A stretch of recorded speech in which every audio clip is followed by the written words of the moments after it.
Isa sa mga vlogs niya na nakita ko na may mga kumikita raw ng 100,000 umahigit pa sa isang buwan. Matagal na palang ini-enjoy ng karamihan sa mga freelancers ang kumita sa online sa pamamagitan ng mga skills na na-enhance nila. Siyempre, nag-uumpisa pa rin lahat sa interest ng bawat isa. Especially sa mga working moms na gustong kumita habang kapiling ang mga anak. Shout out sa mga mommies dyan, not to mention, alam ko may mga lalaki rin na kumikita dito. At alam ko rin na may mga lalaki rin talaga na ganitong uri ng trabaho ang gusto nila. Sa mga katulad ko, mga late majorities na hindi rin nasabayan ang mga opportunity na ganito. Na ngayon, ang mga pioneers at mga experts ay kumikita lang naman ng 6 digits per month nang nasa bahay lamang. Magbago na kaya tayo ng mindset? Baka sa ganitong uri pala ng trabaho, tayo kikita ng malaki.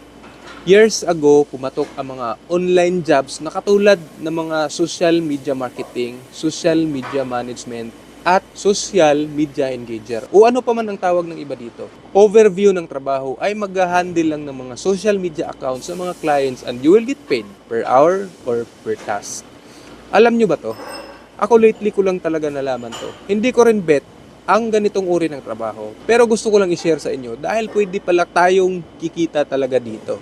Sinasabi ng iba na saturated na raw, pero naniniwala pa rin ako na kahit gaano ka-saturated ang isang uri ng trabaho, meron at meron pa ring mga baguhan ang mag-i-excel dito at baka ikaw yon.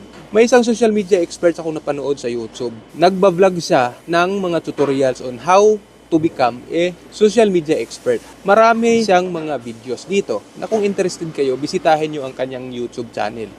Brett Soy ang pangalan ng kanyang YouTube channel. Promise madali niyong maintindihan ang mga topics dahil pinasimple niya ang pagkaka-explain. Hindi pala kailangan ng diploma sa ganitong trabaho. At sabi pa nga niya, may maraming high school graduates lang pero ang gagaling at ang lalakas kumita sa ganitong industriya. Di kailangan ng skills dahil lahat naman ay napag-aaralan. Interest ang pinakakailangan at doon nag-uumpisa lahat. Isa sa mga vlogs niya na nakita ko na may mga kumikita raw ng 100,000 umahigit pa sa isang buwan. Tinalo pa yung kinikita ko na nasa abroad. Bukod sa kanya, ay marami pa rin naman ang mga nagpo-content din ng mga katulad ng kino-content niya. Kung gusto nyo, may mga ano pa nga mga ibang lahi. Gusto ko lang din i-emphasize, lalo na sa mga OFW na gusto nang mag-for good sa Pinas pero natatakot dahil wala pang maisip na alternative na pagkakitaan. Sama-sama nating i-explore at i-adapt ang mga makabagong sistema ngayon. Maaring ang mga opportunity na ito ay para sa iyo. Pero ngayon mo lang din narinig, katulad ko.